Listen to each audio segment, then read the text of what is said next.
So again, hello everybody. Hope you all had a lovely Christmas and that you managed to spend at least some of it with your family. So I'd like you all to think back to Christmas Day, to sitting down for your Christmas dinner with your turkey and all the trimmings, perhaps pulling some crackers, drinking some wine, then moving into the lounge, lounging in front of the TV, eating chocolates, playing games. Now I'd like you to imagine a very different scene. Same Christmas Day, but this time you've forgotten to cook the pigs in blankets. You get a backhander across the face for being so stupid. Then the gravy's cold, it's lumpy. So you get a fist in the face because now you've ruined Christmas. You're trapped. What do? You can't leave, you've got the kids, it's lockdown, you've got nowhere else to go. This is the reality for a lot of people on Christmas Day, on any day, and in lockdown especially. Let me think about scenario 2 with you. No Christmas dinner, no crackers, no wine, no chocolates, no presents. Only a cold, hard pavement, a cardboard box, and some second-hand clothes and a sleeping bag. It's freezing cold, middle of December. It's perhaps started to snow, and you're trying to withdraw yourself even further into that shop doorway to keep warm. It's not a great thought, is it? But unfortunately, this is how a lot of other people spent Christmas Day. And I find that a very, very sobering thought. To put it into perspective, 20% of all recorded crimes during lockdown were listed as domestic abuse. And 1 in every 207 people in the UK are classed as homeless or in temporary accommodation. Why am I telling you all this? So what we do, we buy houses, like I said before, usually that need work. We renovate them to a standard that is required by social housing and the charities that we work with. And then we hand them over to them so they can give these vulnerable people safe, warm, comfortable homes to live in and help them get their lives back together. How can you help? So firstly, we're struggling to find enough houses. So there's an enormous need for these people, for the housing associations and the charities.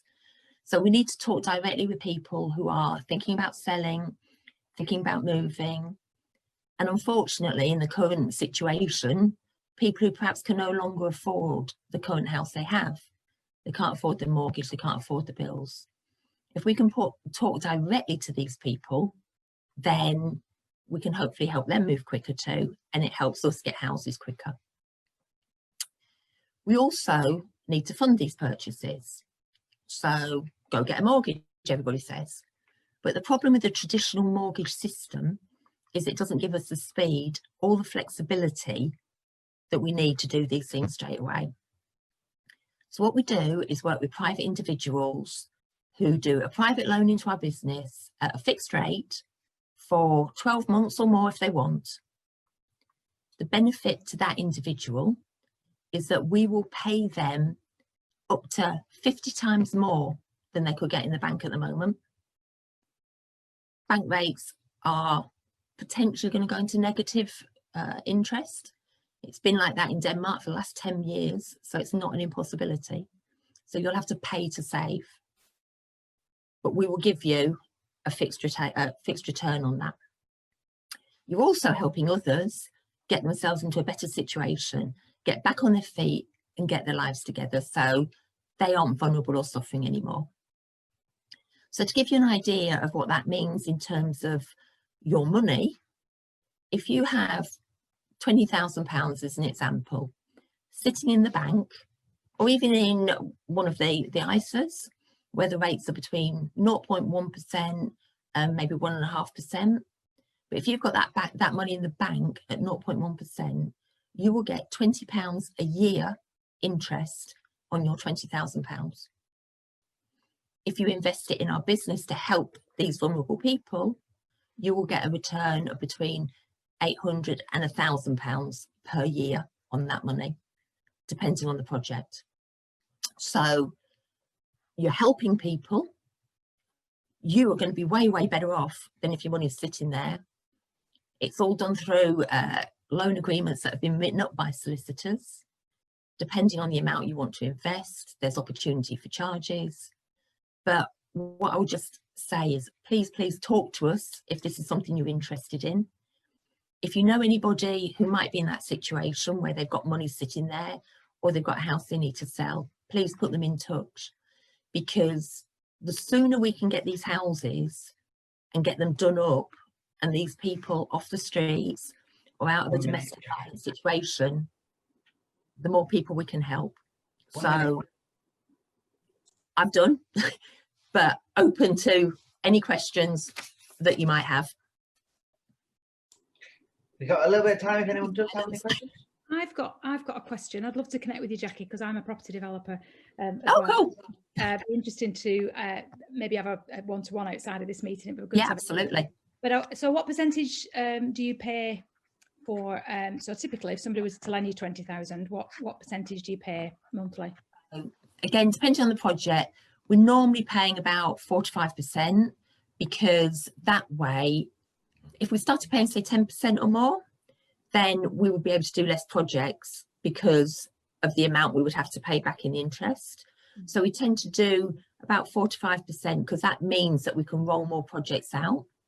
And do you sign up the loan agreements through a solicitor? The loan agreement has been drawn up by solicitors.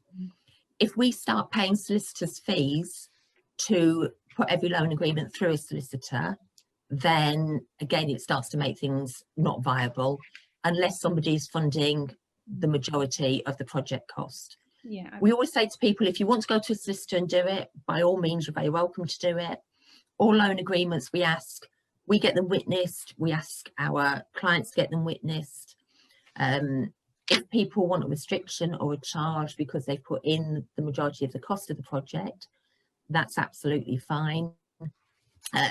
We haven't tended to need, or the people that we've worked with haven't been that worried about it, because if I don't pay people back, nobody's ever going to invest with us again.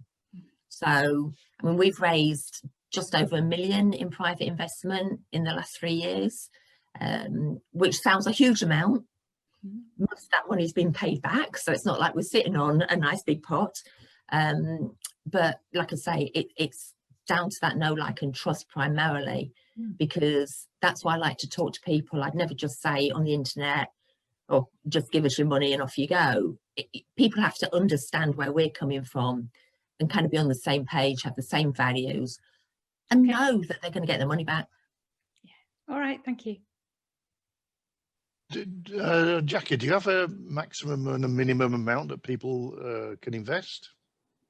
We normally have a minimum of about 10,000, just because of the admin involved with it. Maximum amount, anything anybody's got that they want to invest is absolutely fine, because the more people invest, or the more people that invest, the more projects we can do and the more people we can help. Sorry, we had a bit of an issue with your microphone at the start there. Was the what was the practical minimum amount, did you say? 10,000. 10,000. Right. Yeah. Okay. Thank you.